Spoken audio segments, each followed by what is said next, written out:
Revue du pyrograveur Pressiva. C'est parti.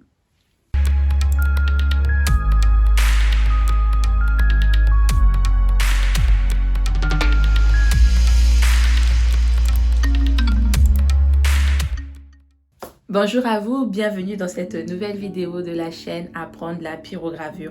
Aujourd'hui, je vous propose une vidéo toute simple, pas trop compliquée en termes de montage. C'est une vidéo revue d'un pyrograveur que j'ai voulu tester depuis plusieurs mois. Je vous en avais parlé dans ma vidéo sur les copies de pyrograveurs, si vous vous en souvenez. Ça y est, je l'ai acheté et là, du coup, je vais pouvoir le tester, vous donner mon avis. Alors, c'est le pyrograveur Pressiva 939-4. C'est un pyrograveur à température variable avec des pointes qui se clipsent, donc interchangeables. Je vais vous présenter un peu le contenu de la boîte et puis je vous donnerai 2-3 impressions initiales et ensuite je ferai d'autres vidéos un peu plus poussées pour ne pas que celle-ci soit trop longue.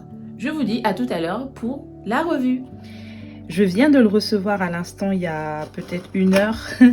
J'étais tellement impatiente que je me suis dit, je vais faire l'unboxing, je vais l'ouvrir, je vais voir à quoi il ressemble. Et après, je tournerai les autres parties de la vidéo où je vais vraiment vous expliquer, je vais tester en fait l'outil. Petite précision, ce pyrograveur, je l'ai acheté sur Amazon, je vous mets la description dans la vidéo. Tous les endroits où je vais publier cette vidéo, je vous mettrai tous les éléments dans la description. Et si vous voulez l'offrir et que vous voulez garder la surprise, il n'y a pas du tout de surprise, hein. On voit tout de suite que c'est le pyrograveur. Donc si vous l'achetez sur une boutique, je ne sais pas si elle propose l'option cadeau. Donc vous pouvez préciser que vous voulez un emballage cadeau pour garder la surprise. Alors, donc la boîte est comme ça, elle s'ouvre ainsi. On a le pyrograveur, on a un manuel d'instruction. Ben, on va l'ouvrir. Hein. Le manuel d'instruction en anglais, en allemand, en français, en italien et en espagnol. Alors en français, donc ça parle des garanties importantes. Voilà, des précautions doivent être suivies pour l'utilisation des appareils électrique. Donc par exemple ça vous dit ne postulez pas longtemps au même endroit. Ne postulez pas longtemps, bref, je sais pas trop ce qu'ils veulent dire mais la traduction n'est pas bonne, voilà, mais c'est les règles de sécurité de base, hein. Je pense que ne postuler pas longtemps ça veut dire ne pas l'utiliser plusieurs heures d'affilée. Alors les instructions, donc c'est marqué, c'est le Pressiva 939-4. Donc IW, je pense que c'est 4 en chiffre romain. Le modèle c'est le 939-4. Il a une puissance de 23 watts. Je sais pas ce que ça va donner, mais j'ai hâte de voir ça. Parce que je pense que j'ai des pyrograveurs débutants qui sont à 30 watts pour vous dire. La température varie de 250 à 600 degrés. Donc, on fera des comparatifs, Ou de 482 à 1112 degrés Fahrenheit. L'autre, c'était degrés Celsius. Voilà, ça donne la taille, etc. Donc, manuel en français, page 7, 8, 9. 3 pages pour le manuel en français. J'ai dit quoi? 7, 8, 9. 7. Ça vous dit que cette station convient aux travaux de pyrogravure sur bois, calebasse, j'aimerais bien voir, cuir, tige de blé, écorce d'arbre, bambou, meule. Ok. Calebasse, faut que ça chauffe, hein. On va voir. Et ils disent, voici ce que ça contient. Ben, on va ouvrir, hein, en suivant le manuel. Donc, ça contient ce boîtier-là.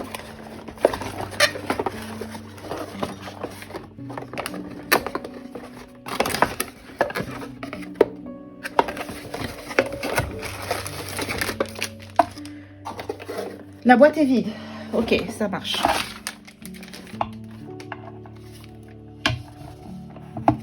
Ah, il est tout petit, hein. Oh, j'ai vraiment hâte de faire des comparatifs.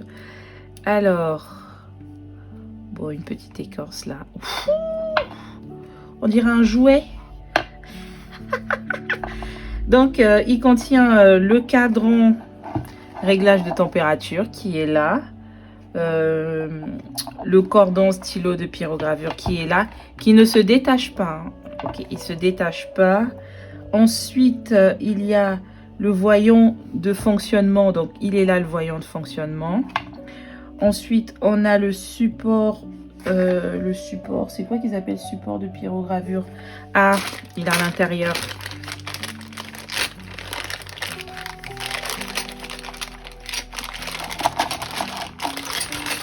Il est là, qu'on accroche ici. Je sais pas trop comment on l'accroche. Voilà, on l'accroche comme ça. Voilà, c'est bon. Tac. Le support. Il est là, le support. Vous devez certainement le voir là.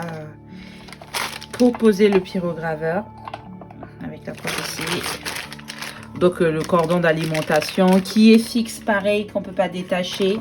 L'interrupteur. Et les différentes pointes. Les différentes pointes. La pince pour changer les pointes. Et les différentes pointes. Donc voilà un peu ce qu'il y a dans la boîte. Je vais vous montrer chaque élément à part. Donc, je vais commencer par vous parler de l'élément, donc le boîtier, le stylo ainsi que le manuel d'utilisation. Donc, on va commencer par le manuel d'utilisation. Je vous l'ai montré un tout petit peu là. Donc, les pièces, c'est bon, on a tout. Là, du coup, on va faire l'installation en suivant le manuel. On va voir s'il est assez clair. Alors, le stylo, il est particulier. Hein. Ça, c'est de la mousse. Est-ce qu'on peut la retirer, cette mousse? Ah oui, on peut la retirer. On va voir à quoi ça ressemble. Alors là, je suis vachement surprise. Hein. Mais c'est du plastique. Mais vraiment. Là, vraiment, je vous donne le retour à chaud. Là, je le découvre en même temps que vous. C'est du plastique. Je pensais que ça allait être du silicone ou un... Bon, bah, on va voir hein, s'il tire la température. Donc, du coup, voilà. Je remets la mousse. J'espère que je l'ai bien remise. Hein. Je crois qu'elle était comme ça. Ouais. Voilà. Et ensuite, ils nous disent de prendre une pointe. On va prendre une pointe... une pointe... Il y a combien de pointes déjà? Attendez, je vais vous dire. Il y a 8 pointes, on va les compter. Donc, on a 1, 2, 3, 4, 5, 6, 7, 8, 9. Au fait, il y a 9 pointes. Il n'y en a pas 8. Alors que le manuel d'utilisation, ça dit que ça contient 8 accessoires de pointe de fil de pyrogravure. Alors qu'il y en a 9. Moi, je vous avoue que j'ai acheté ce pyrograveur parce que je voulais absolument le tester. Et vous donner mon point de vue pour vous dire est-ce que ça vaut le coup par rapport au prix. Et déjà, là, il y a un truc qui m'embête, il n'y a pas une pointe que j'aime bien. Donc, du coup, ils disent de mettre la pointe. Clac, ça fait clic. Donc, ils disent aligner les deux broches, donc ces broches-là. Bon, je vous montre, hein, je suis allée hyper vite, je vous remontre. Ah non. Ça, c'est l'embout pour retirer la pointe. Et je confirme, pour la retirer manuellement, c'est pas évident. Oh là là. Ok. Donc, vous avez les deux trous là. Vous avez les deux embouts. Donc, ils vous disent de les faire correspondre. Insérer et appuyer la pointe dans le stylo de pyrogravure. Voilà. Et ils vous expliquent aussi comment retirer. Pour retirer, vous prenez cette petite pince là. Vous accrochez ici, comme ça. Hop. Voilà, c'est assez simple à mettre en place. On change les pointes assez facilement. C'est ça l'avantage avec ce type de pointe pour ce type de pyrograveur. J'en avais pas, du coup c'est le premier que j'ai. Ensuite, vous avez le petit crochet là. Je vais vous montrer comment ça se place. Vous avez la station de pyrogravure qui est là. Vous avez une petite encoche ici. Vous avez un truc qui sort. Vous pouvez le mettre de part et d'autre. Vous pouvez le mettre là. Vous pouvez le mettre là. Donc, vous avez votre crochet qui est comme ça. Cette partie-là, vous la mettez comme ça. Il faut que ça sorte de l'autre côté. Voilà. Et c'est placé. Voilà. Et vous posez votre pyrograveur. Et vous posez votre stylo avec l'encoche ici. Pour que ça tienne. C'est ça, si je ne me trompe pas. Oups, attendez. Voilà. Je vais vous montrer un peu de plus près. Le fil là, il est tout autour de l'encoche pour que ça tienne. Voilà, la mise en place des pointes et du stylo. Et on va faire un premier test de la température. Je vais brancher mon pyrograveur. Donc, hop. Je vais vous dire si le câble est assez lent. Alors, assurez-vous que l'interrupteur soit à 0 parce que là, elle était allumée. Il faut toujours que l'interrupteur soit à 0 avant de brancher vos pyrograveurs. Sinon, vous allez les péter. Bon, pas les... Bon, vous prenez le risque de... Vous prenez le risque de cramer votre pyrograveur. Et au pire, vous allez cramer la petite lampe, le petit voyant de mise en route du pyrograveur, celui-là. Ok, c'est parti. J'ai hâte. Je mets sur le petit plateau tournant, mais complètement déséquilibré, le pauvre. Alors, je me mets, il faut aussi se mettre à 0, toujours se mettre à 0.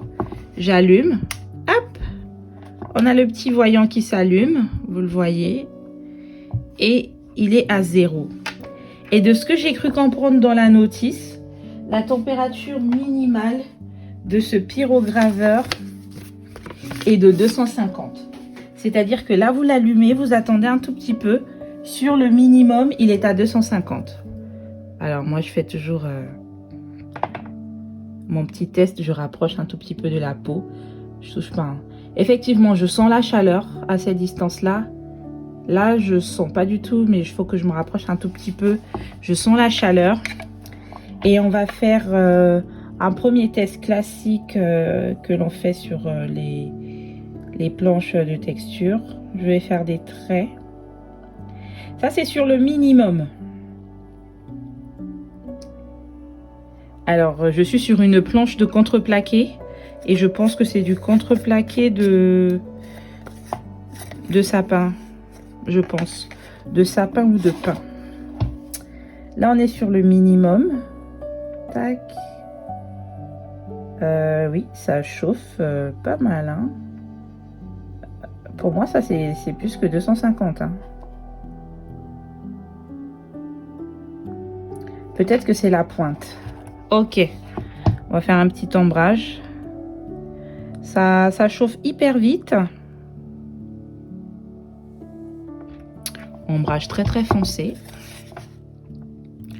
Alors, tac.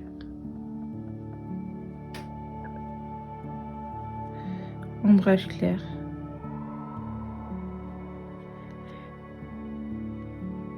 J'arrive pas à faire clair, hein, ça chauffe trop. Faut vraiment y aller hyper vite. Ok. Ça, c'est la température 1. On va faire la température... Non, ça, c'est le 0, le 0. On va mettre au 1. Je vais vous montrer pour que vous voyez comment ça a bougé. Vous voyez, là, on a le petit indicateur. Là, j'étais vraiment initialement. Donc là, on va avoir 1, 2, 3, 4, 5, 6. Donc là, je vais être au maximum de 1. Parce que vous pouvez varier dans la rangée de 1. Là, je vais être au maximum de 1. Je vais voir ce que ça donne. Je vais faire exactement la même chose. Ça nous permettra de comparer l'intensité des traits. L'intensité du brûlage. Ça, c'est vraiment une bonne référence lorsque vous avez un nouveau pyrograveur et que vous voulez tester la température. De faire le même motif sur des rangées de températures différentes. Là, vraiment, on est hyper... là, je vais essayer de faire clair. C'est-à-dire que j'y vais hyper vite, j'appose à peine le pyrograveur. Allez, on passe au niveau 2, le maximum du 2. Je vais nettoyer ma pointe. Ah ben, je vous montre le nettoyage de la pointe. Je nettoie la pointe, ça va, ça bouge pas. C'est déjà bien, c'est un bon indicateur. Allez. Tac.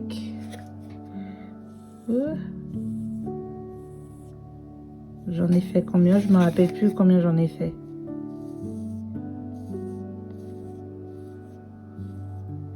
Vous devez certainement remarquer la fumée et aussi le bruit que ça fait. On a vraiment augmenté la température. Là, je peux même plus faire des teintes claires. Hein.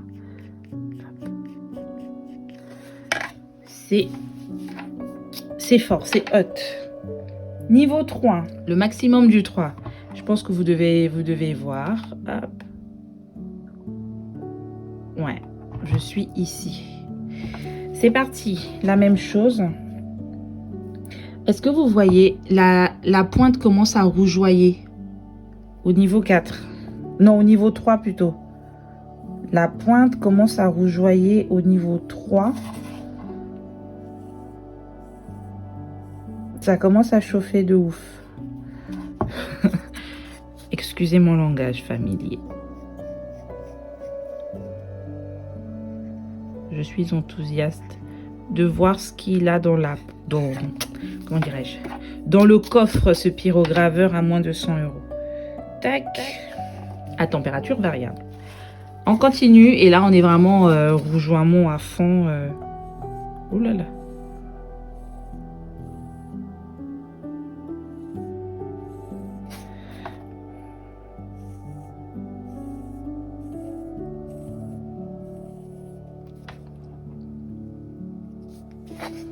Ah oui.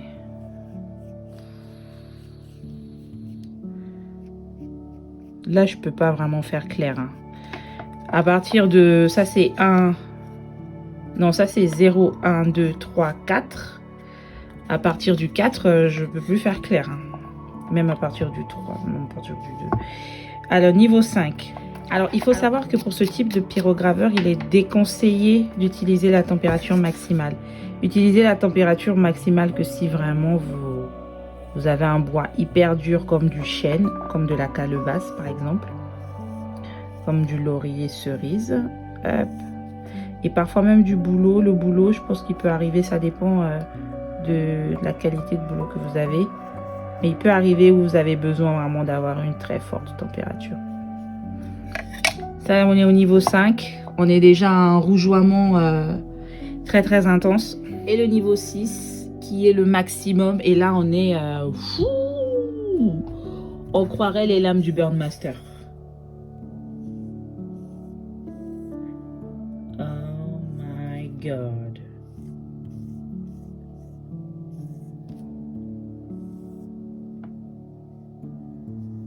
Ah oui, il y a un test qu'on fait souvent avec le Burn-Master, mais il ne faut pas le faire chez soi. C'est de pouvoir découper le bois. Ah ouais, il le fait. My God. Oh my God. Il brûle de ouf. Oh là là là là. Ouh. Ok. Alors, waouh. C'est... Il chauffe hein, ce pyrograveur. Et là, du coup, j'ai coupé. Ça doit faire 1 minute. Je vais toucher la pointe, voir si elle a refroidi. Ne faites pas ce que je viens de faire, hein, mais c'est parce que je suis... bref. Je confirme, la pointe refroidit hyper vite et elle chauffe hyper vite. Donc, on va changer de pointe. Par contre, la base ici en plastique, là, elle chauffe encore. Mais là, ça va. Donc, attendez. Je vais tester la station, voir si elle n'a pas surchauffé. Mais bon, on l'a utilisé que quelques minutes. Ça m'aurait surpris si elle avait surchauffé, voyez-vous. Oh, elle est hors champ. Hop, on va la mettre là. Oh, vous la voyez du dessus, donc... ok, on va changer de pointe. Et on va passer à une petite analyse des pointes. Donc nous avons 9 pointes en tout. Oh là là. Elle est où la pointe que j'ai utilisée tout à l'heure? En fait, j'ai senti une source de chaleur quelque part, mais je ne sais pas où. Oui, ici. La pointe a certes refroidi, mais il y a toujours un tout petit peu de chaleur qui se dégage ici. Ça veut dire que le stylo a chauffé de ouf. Waouh! Ah, c'est chaud, c'est chaud, c'est chaud. Ah, c'est chaud, c'est chaud, c'est chaud, c'est chaud. C'est ce dont je m'en doutais. Le stylo est hyper chaud. Bon, là, il n'est pas hyper chaud, on va dire qu'il est chaud parce que je peux le toucher, mais pour la durée d'utilisation que nous avons faite, c'est-à-dire réaliser juste ces petits traits là, je pense qu'on a dû faire quoi, 4 minutes. Pour 4 minutes, le stylo est déjà chaud. C'est pas bon signe. C'est pas bon signe dans le sens où il encaisse pas beaucoup. Hein. Il encaisse pas beaucoup. Bon, bah on remet la mousse et on continue. Je vous présente les pointes. Alors, dans le livret, ils ont mis un descriptif des pointes. Alors, on a la pointe pour les textes. Le truc, c'est que il n'y a pas de numéro, vous voyez, sur les objets. Ce qui aurait été intéressant, c'est de mettre un numéro et à poser. Il va falloir vous référer à l'image et être sûr que vous avez choisi la bonne pointe et vous dire, ok, c'est ça, la pointe pour l'écriture. Typiquement, là, ils disent que ça, c'est une pointe pointue pour les textes. Moi, j'aurais plutôt pris celle-là, quoi, mais attendez. Elle est où? Je la trouve pas du tout. Ça doit être celle-là. Donc ça, c'est une pointe pour les textes. Ensuite, une pointe cuillère pour la surface, pour les ombrages. Alors, je l'ai repéré tout à l'heure, la pointe cuillère. Ça doit être celle-là. Vous voyez, en forme de cuillère, la pointe cuillère. Ensuite, la pointe biseautée. Elle est là, la pointe biseautée. Si je... Attendez. Ah, ok. Ok, my mistake. Ce livret est complètement à côté de la plaque par rapport aux pointes que nous avons dans le paquet. Il nous liste des pointes que l'on trouve habituellement dans d'autres pyrograveurs, mais qui n'ont rien à voir, au fait, toutes avec les pointes du kit. Par exemple, celle-là, c'est marqué pointe plate, longue et pointue pour délimiter, brûler les cheveux fins et les ombrages finement. Voilà, ça vous donne une indication de ce que vous pouvez faire avec la pointe, mais je pense pas que toutes les pointes qui sont dans le kit sont décrites dans le livret, parce que typiquement vous avez celle-là, une pointe fine ronde et qui n'est pas du tout dans le livret. Hein. Petit aparté, maintenant sur YouTube, on peut zoomer sur les vidéos, donc vous pouvez zoomer et lire ce qui est là. Vous pouvez même faire une capture d'écran si vous voulez vous référer à ça par rapport aux pointes que vous avez déjà qui ressemblent à ça, parce que sur les kits de pointes individuelles qui sont vendus sur Amazon, que moi j'avais acheté aussi sur un autre site chinois, aka AliExpress, j'ai ces pointes là au fait, avec toutes ces formes là.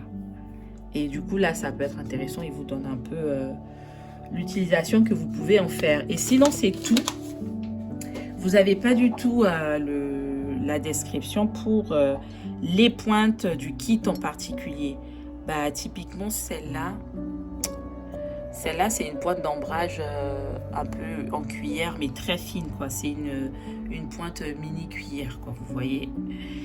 Ensuite, celle-là, c'est pareil, c'est une pointe d'ombrage aussi. Ça, c'est une pointe biseautée. Je pense qu'elle peut vous servir un peu de pointe universelle pour faire les traits, pour faire un peu tous les styles de pyrogravure. Et je comprends pourquoi sur le kit c'est marqué 8, parce que la 9e pointe finalement c'est celle-là. Ça c'est une pointe de remplacement. Vous voyez, elle n'est pas du tout frappée, elle n'est pas du tout aplatie. Je vous parlais de ce type de pointe dans une de mes précédentes vidéos que j'avais faite en réponse à un membre de la communauté. Donc je vous mets le petit i, le petit point d'information, je vous mets aussi dans la description, vous pouvez aller voir où je vous explique à quoi servent ces pointes. Vous voyez qu'ils sont vraiment différents. Attendez, différents de celles-là. Celles-là sont des points de remplacement. Typiquement, elle va vous servir à remplacer.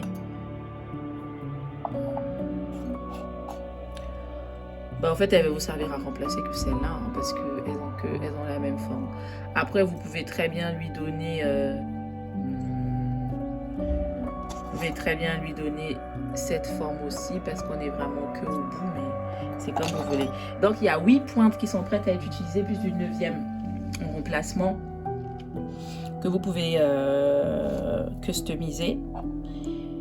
Et voilà, je vous donne mon avis juste après sur les pointes qu'il y a dans le kit. Alors, je vous donne mon point de vue sur les pointes du pyrograveur Pressiva. Je trouve que le choix des pointes n'est pas du tout adapté à l'utilisation que l'on peut faire de la pyrogravure de manière générale. Il manque cruellement une pointe d'écriture. Vraiment une pointe d'écriture.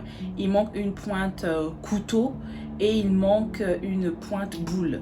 Pour moi, il aurait dû avoir ces 3 pointes dans ce kit de pyrogravure pour vraiment être un bon kit de démarrage pour la pyrogravure. Après, ce type de pointe-là, il est très difficile d'en trouver en remplacement, donc achetez juste les pointes.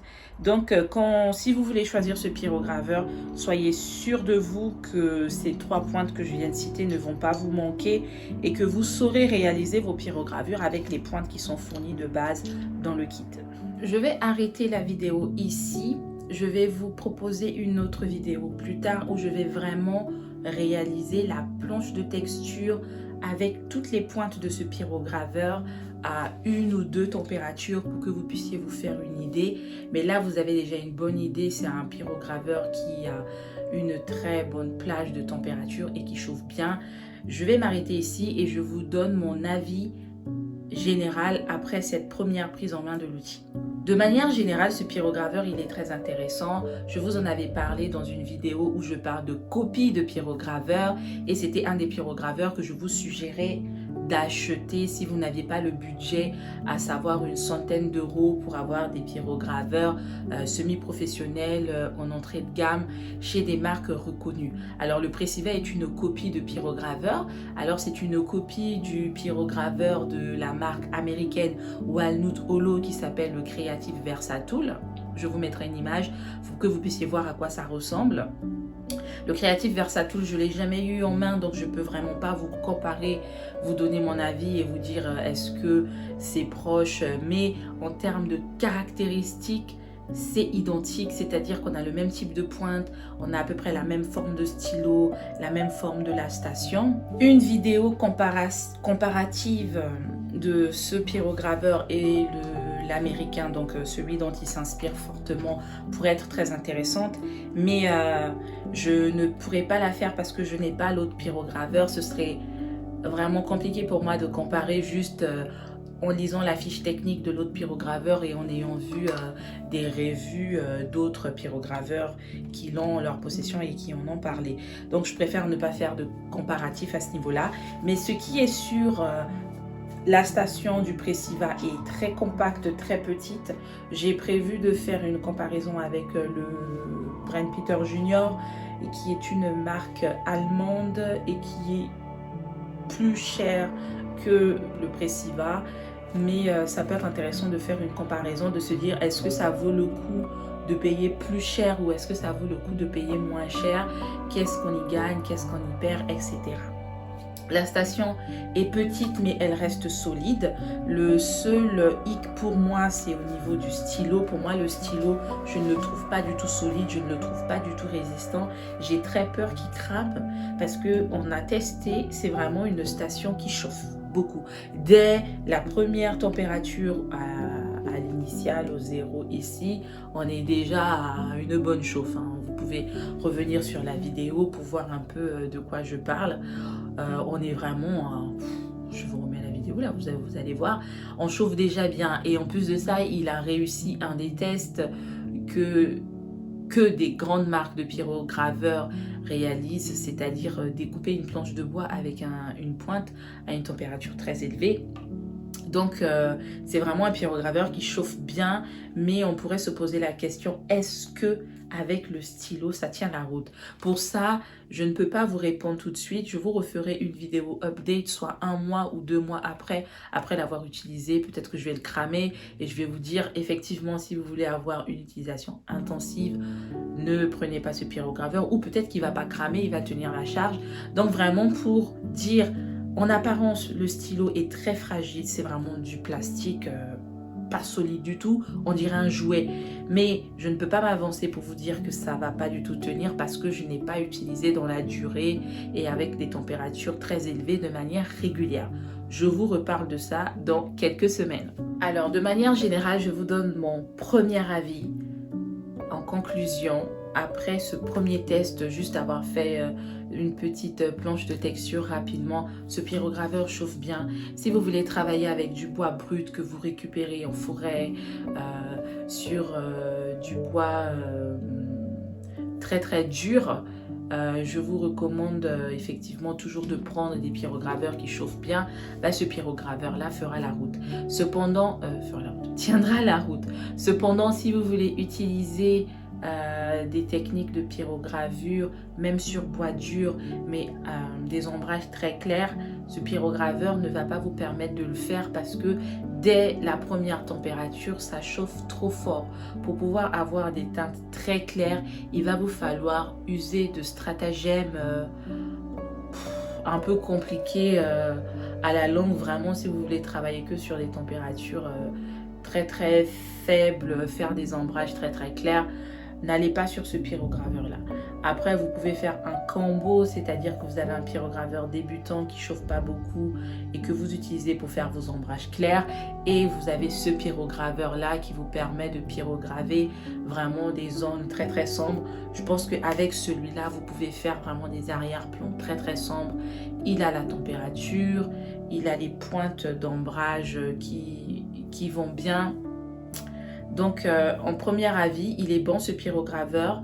Si vous voulez faire vraiment des techniques simples de pyrogravure, contour, ombrage foncé, et que vous voulez un variateur de température, commencer à une température pas trop élevée et ensuite aller à une température très élevée, ce pyrograveur est un bon rapport qualité-prix par rapport au prix auquel il est vendu actuellement en 2022.